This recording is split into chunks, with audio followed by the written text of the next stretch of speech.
Boston has an extraordinary religious history, and in the churches of Boston we can experience this.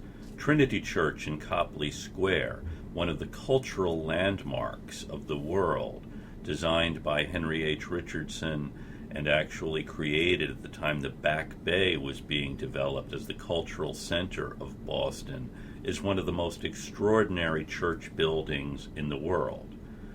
Old North and King's Chapel, both 18th century church buildings, one is a practicing Anglican church, the other a Unitarian church, bring us back to a much different time when Boston was still a colonial port city under the British Empire.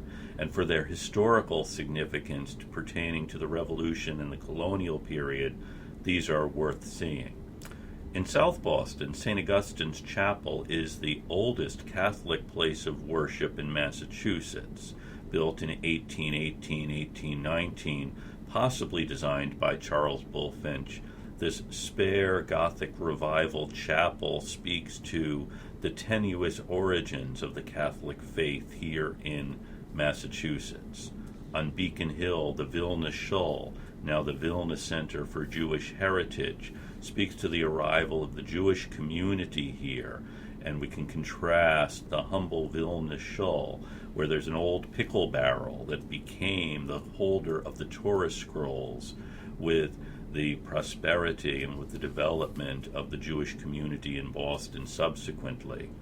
And of course, in Roxbury and the South End, we have churches that speak to the interrelationship between the Jewish community and the black community.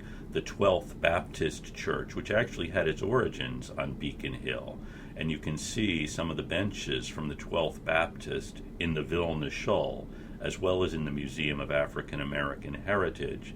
But in the 12th Baptist, if you were here in the early 1950s, you might have heard Martin Luther King preach on a Sunday morning.